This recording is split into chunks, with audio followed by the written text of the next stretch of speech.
Welcome to Small Biz Evolution. I'm Kak Angofe. As local entrepreneurs navigate a volatile economic landscape, access to funding and pricing strategies have become important for survival. Joining me on Zoom to give a guide on these domestic and global shifts that affect South African SMEs is Miguel da Silva, Managing Executive of Retail Capital at TymeBank.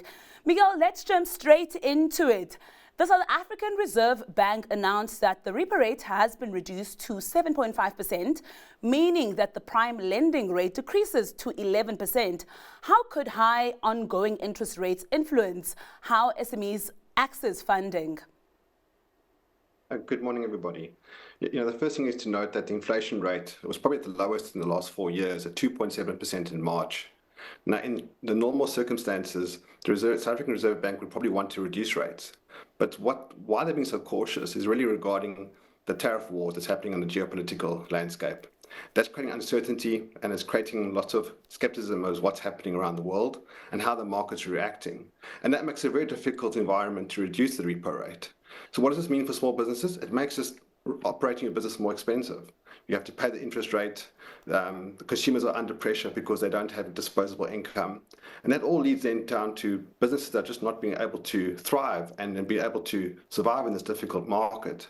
It's very, very challenging times for small businesses at the moment.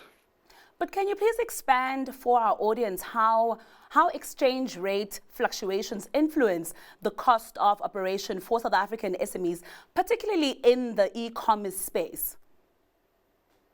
It's very important, the fluctuations and what they do for the small businesses. So first of all, when there's fluctuations and an increase, or the South African or the rand decreases in value, it puts pressure on the prices that the imported goods get from around the world. And of course, those input prices need to be passed on to the customers, which they can't normally do. And that becomes very difficult because small businesses have very thin margins and they can't just sustain and absorb these cost increases. So they need to find mechanisms to absorb this or manage this in a particular way, particularly where there is no certainty, particularly in the near term. And just drilling on those thin margins, how can entrepreneurs adjust their pricing strategies in response to that? So the number one thing is to manage your suppliers. So diversify from international to possibly local suppliers. I think that's quite important. Have good relationships with your suppliers.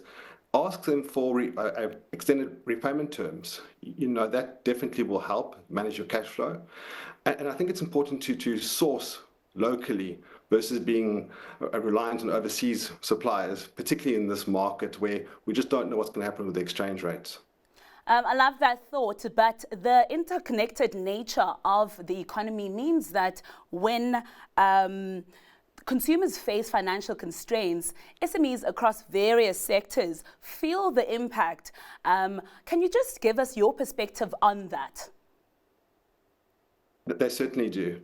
So not only the businesses, but the consumers feel the pressure. And one difficult thing that small businesses need to face is if they do need to increase their prices, I strongly recommend that they be transparent. Customers do understand, particularly if you've been long-standing customers, and having the transparency and communicating with your customers is very important. And also just being aware and being able to identify all the input costs that your business is operating at.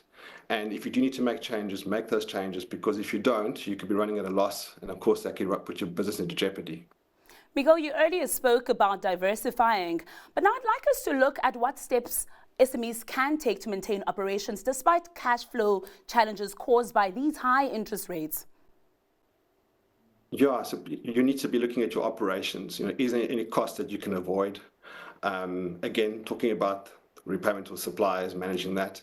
Very important is managing your stock levels. So you don't want to be carrying too much stock because that is a cost burden, but you also want to be short of stock if you need to be operating in these difficult environment.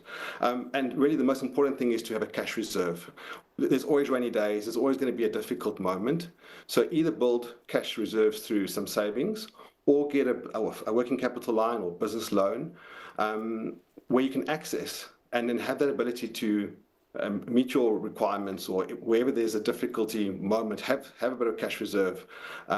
We're definitely in for a year full of fluctuations and turbulence. Miguel, just lastly, can we talk about how SMEs can find the right balance between staying profitable and avoiding pricing themselves out of the market?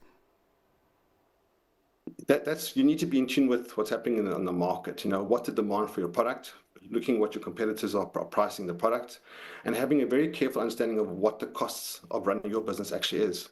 So financial tools, financial forecasting, cash flow analysis is so important. You really have to understand the minute detail about the financial stability of your business. Only then, once you have that information, can you make informed decisions. So do not be afraid of understanding your business. It's so important to be financially ready. Miguel, thank you so much for joining us. Thank you for those insights. Thank you so much. Well, that was Miguel da Silva, Managing Executive of Retail Capital, a division of TymeBank. Until next time, goodbye.